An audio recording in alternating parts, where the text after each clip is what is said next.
It's been an incredibly intense and it's at so many levels in so many ways. Interesting 2 weeks. It started last Sunday afternoon when Barbara and I left the celebration, and we went 2 weeks ago, got in the car and headed to Florida, driving down to Miami for a couple of days of rest before we went into our meetings in Orlando. Barbara, and if I'm stepping on anything you want to say next week, it's not intentional, but I have to explain that in going down, we decided not to stop and get a room, so we just went straight through and ended up spending, I don't know, a couple hours napping in the car at a rest stop on Interstate 95. Barbara was asleep, and she woke up at, I don't know, about 5, and said that she'd been dreaming of her mother. And when we got down there about 6:37, Margaret called and said that when he was gone, she had made her transition. And I said to Barbara, have you ever dreamt about your mother before? She said, no. I thought that was just magnificent to remind us how connected we are. And it's way more going on that we can't see than there is that we can.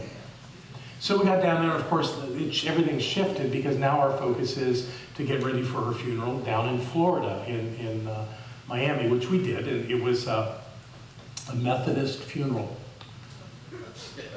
Yeah. But Barbara was magnificent. The only really difficult part is that because of all the weather happening here, Margaret couldn't get out and get down there for that. Margaret was coming with Matthew, Barbara's son, and they could not get there. But we held the family together and made it happen, and got through that. And then we went up to Orlando to do our thing. In the meantime, I did actually go to Orlando and did some meetings and an ordination. I wanted you to, some of you know these folks. We had an ordination in Daytona Beach. Reverends Deborah and David Stork. I can't pronounce her full name. I don't even try. But they had their ordination, and a bunch of us from the leadership went over to Daytona Beach and celebrated with them. It was a lovely night. They were Christy's classmates.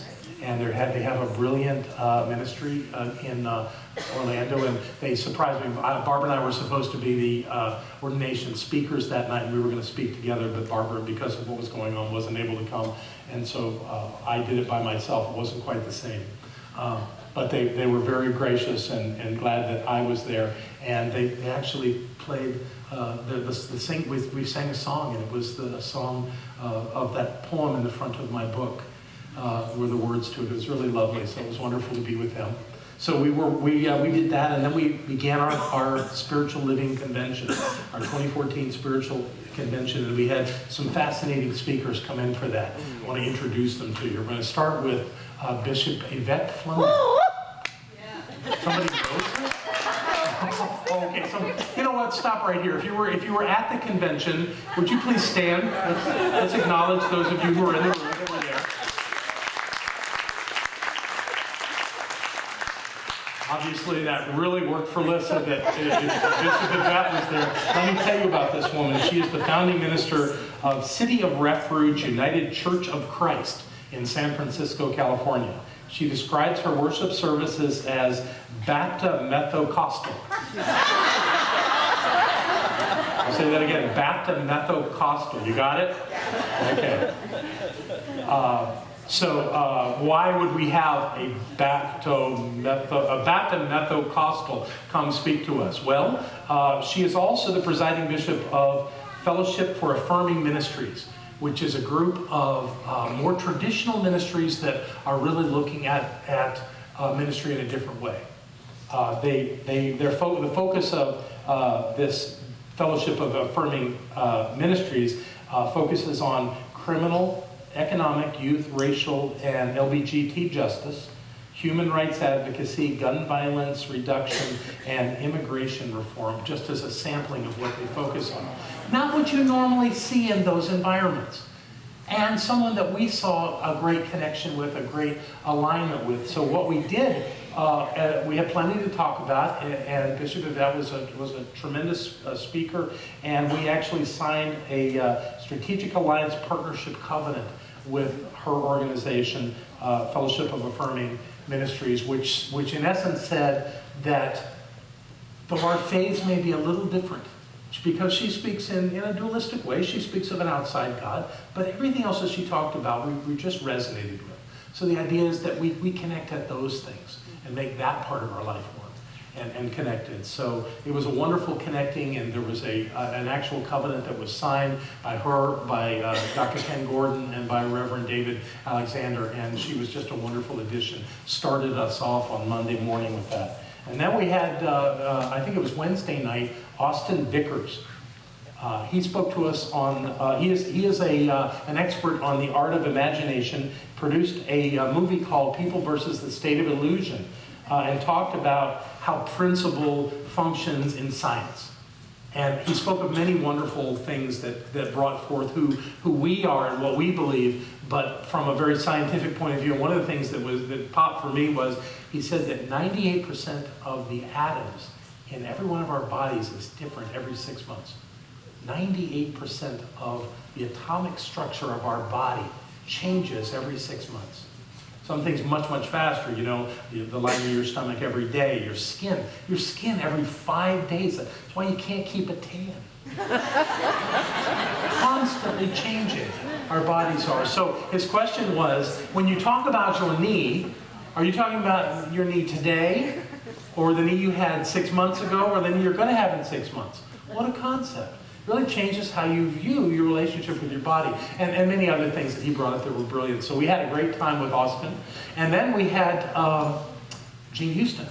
And I don't know if you know who Jane Houston is, but Yes. yeah, Gene Houston knows everybody that is anybody. She's an author, she's a speaker all over the world, and she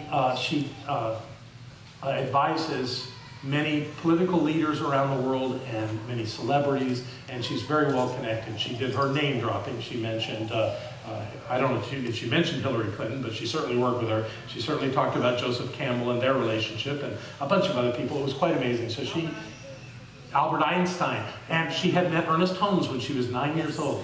So, you know, there was a wonderful connection. And really what I discovered, Gene Houston is a mythologist. She's a storyteller. She talks about how the human experience is moving and how it has moved, and she really placed us at the center of this changing world, and it was just a lovely presentation, and I was really honored to be a part of that. So these are the folks that spoke to us, and we also heard from a lot of our own ministers. We heard from our own people who did a great job. David Bruner, the minister in San Jose, spoke. I have no idea what his point was, but he had us laughing consistently for a half hour. We heard from our friend David Alt in Atlanta. He spoke, and a number of others spoke and did a wonderful job. Sally Robbins, who just moved from Maryland to Phoenix to be the senior minister at Vision Center out there, gave a great talk. One of the lines that she said that was so cool, she was talking about Tigger, and Tigger's little line that ends that, and I'm the only one. And then she gave a quote from Tina Fey. And it was, I'm always astonished by who Tina Fey is. And I'm Tina Fey. I thought, she's one of us. Certainly in the same school of Barbara's teaching. So, you know, isn't that wonderful that we would have these lovely opportunities? And I closed out the week. Actually, Friday morning, I was the final speaker of the event, and I brought a kind of a different experience. I wanted to talk about, not yet, no, you're back on the right one there. There we go. A world that works. The mission of our organization is a world that works for everyone. And I asked the group, I said, how many of you know what that means? I was surprised how few hands went up. A cluster of hands in our leadership up front, but then it was pretty sparse. And I thought, well, this is a good conversation because we need to come to an understanding of what this means and how it applies. So I did a little research, and I came up with a quote that actually, now I was told afterwards by someone that this is not where we started, but it certainly was the start of the idea of a world that works for everyone as far as I understand. If you research it, which means Google it, it's the same thing. The first thing that comes up is a quote from Werner Erhard. Y'all remember who Werner Erhard is? Yeah. The founder of EST and the Forum and Landmark, all the same thing reinvented. And quite an interesting fellow. And I also found out from my research, all the controversies about him that were brought up apparently have been resolved in his favor. Apparently all those things he was accused of were somebody else's delusion. So anyway, whether you like one or not, I don't care. But he said something interesting. Read this with me. We can choose to be audacious enough to take responsibility for the entire human family. We can choose to make our love for the world what our lives are really about. Each of us has the opportunity, the privilege to make a difference in creating a world that works for all of us. It will require courage, audacity, and heart. It is much more radical than a revolution. It is the beginning of a transformation in the quality of life on this planet. What we create together is a relationship in which our work can show up as making a difference in people's lives. I welcome the unprecedented opportunity for us to work globally on that which concerns us all as human beings. If not you, who? If not now, when? If not here, where? Werner Erhard said that in 1977. Wow. Yeah, good idea, right? So that's what he thought in 1977. I don't know what he thinks now. But I know that if we're going to do this, we have to align around an idea of what this is we're agreeing to, or it's never going to go anywhere. Because it is a bit of an ambiguous statement, a world that works for everyone. And I remember Barbara and I talking about it when it first came up several years ago and was catapulted into this idea of being our mission. It presupposes for many that the world doesn't work. Okay, well, let's explore that for a moment. A world that works for everyone in an absolute sense, and I believe most of you know what I mean by that. In principle, in truth, in never changing the way it is in life. Life is working. The world is working. The world continues to revolve around the sun unimpeded. Life here on planet Earth, move into who we are as human beings. If the world means the collective race of the human race, then the idea that it's not working doesn't work at that level of understanding, because it does work. Principle still works. The law that we work from, the spiritual law idea of the idea that we have a thought and it's created into form, it works. It works perfectly. It works all the time. Nothing can stop it. Nothing can keep it from being so. There are absolute things about the law that we teach that will not change. Spiritual law cannot alter its own process. Every one of us is at cause point in our lives. That doesn't change. We create our reality according to our beliefs, and our consciousness demonstrates. If we don't agree on that idea, then we have no business in this teaching. That's the truth of who we are. So to say a world that works for everyone is what we seek to create. We must recognize we are not talking about cause. We are not talking about the absoluteness of what we believe, the presence of God in, as, and through everyone. That's all working fine. So what's missing? Well, look at the world of effect for a moment. The world of effect, you can have lots of ideas about how it isn't working, about how it isn't fully evolved. You have all of your issues of injustice in the world. You have poverty. You have all kinds of issues of violence and war. You have hunger in the world. There are all these things that aren't working. Well, okay. But that's not the place where we work on life. We work on life from the point of the absolute, because that is who we are. We are at the point of cause in our lives. We create our experience. So how do we reconcile this viewing it from cause and viewing it from effect? How do we come together so that this works in the world? I mean, this idea of having a world that works for everyone, anybody out in the world that lives in any kind of a duality consciousness goes, well, yeah, the world's a mess. The world's falling apart. Politics are a mess. People are killing each other in Ukraine. The Syrians have millions of people who are thrown out of their country and living as refugees. You can find lots of complaints about this, but it doesn't mean the world isn't working. The world is working. In fact, it's the dissonance of life on planet Earth that helps us to see what's working and what's not, and what we're getting better at.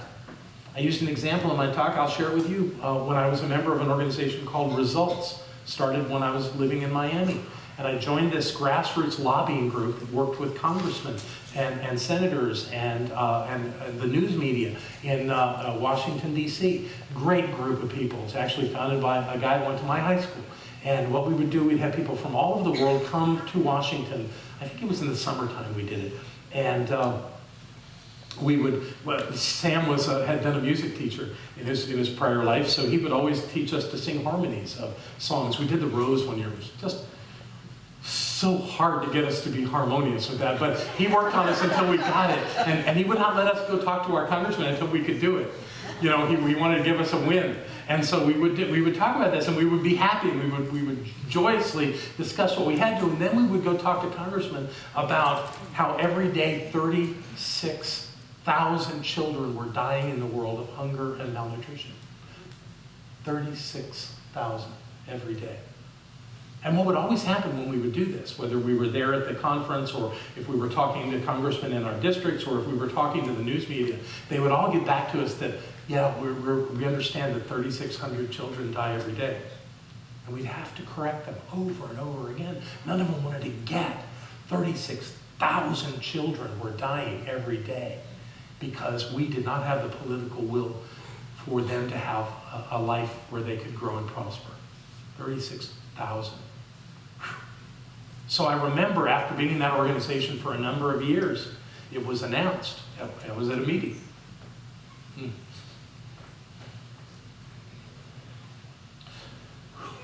That number had changed. And now 18,000 children were dying every day. You know, think about the ambivalence of that. You know, we cut it in half. We worked with UNICEF. We made a difference in the world. Children were surviving. People in other parts of the world weren't having to have 10 kids, so 3 of them would survive. Things were changing in the world. And still, 18,000 children were dying every day. But yet it gave us pause to think we truly could make a difference in the world. So we apply that here, but we have to apply what we're doing differently, because we're not going to run off to Washington and try to get foreign aid shifted from major corporations to micro-enterprise and things like that we did. We're going to change it by knowing the truth. We're going to change it by applying the truth to our lives. And the best example how to do that came, I don't know, about a month ago from Winnie Floyd, from Barbara's mom. A couple of weeks before she left, she was in the hospital. She was over at Mission. It was at Mission. And a chaplain came in and introduced herself and asked Winnie what religion she was. And Winnie said, well, most of my life, and I'm paraphrasing, I may not get this exactly right, but she said something like, well, I've been a Methodist most of my life, but for the last few years I've lived in Asheville, and I go to the Center for Spiritual Living where my daughter is the minister. Chaplain had never heard of us and said, what do you believe?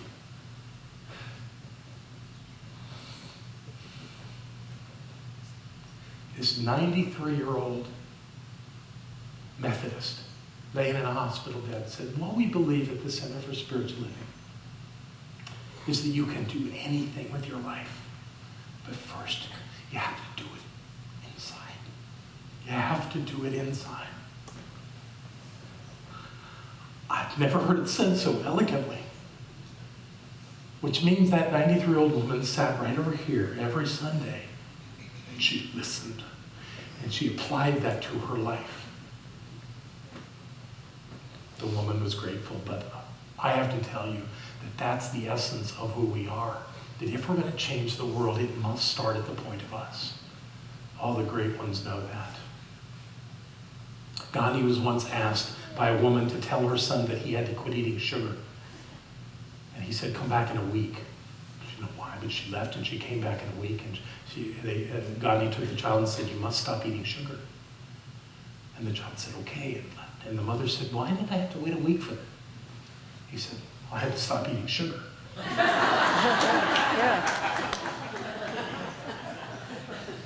It worked. I mean, that's integrity. That's holding the standard of life that you want the rest of the life. So what do we do on the inside that's going to allow this change to happen on the outside? To me, the biggest thing we need to work on is our never-ending desire to judge something or someone. How we find fault in so many places. How we think something's not good enough. Other religions, family members. And I'm not saying that we have to embrace everybody on the planet and say, kumbaya, we're in it with you, it's all the same. It's not. We have our preferences, and we should. Absolutely. It's perfectly good to be discerning. But to find fault in another separates us, and we lose that connection to the divine. And we are not good examples from that place that allows the world to work for everyone. We must see a world that does work. We must know that our lives work. Even when things happen that we don't particularly like. God knows, for the last couple of years, I've had that going on in my life with a group of people that were not happy with me and wanted me to go away. Guess what, though? I got reelected. The word landslide came up a couple of times. And nothing to say about the other person that ran for this office. I bless her. I hold her in high esteem. But the people chose for me to be the leader. And some of those people that have seen me as the problem are stepping away so that we can do what is ours to do. So that we can create this organization as an example to the world for how we are not in judgment. We are in connection with all of life. And we honor all of life and the pathways of each of us to do what is ours to do. But as Dr. Holmes said, it never changes from the individual intention. We can have all the group intention we want. Our individual intention is what changes our lives. So I invite you, as I invited everyone that was there that morning to hear me, to spend the next year and really work on that idea of judgment. When you're finding fault in someone else, it's not hurting them. It's not changing them. It's only doing something to you and not allowing you to express yourself fully into the world. So let's work on that. Let's work on finding a way to not be judgmental, which by its very essence allows us to have a greater presence in the world. It cuts down on our disconnect from so many people in so many ways. When I hear those words, a world that works for everyone, I translate them. I translate them in a way that does really work for me. My intention is to create a world where everyone knows how it works. That's who we are. That's what we bring. And when we learn as a species that what we think creates the reality in our lives, we'll have a world where everyone sees it working all the time. So I leave you with that today. Thank you for welcoming us. It was so wonderful. I love you so much.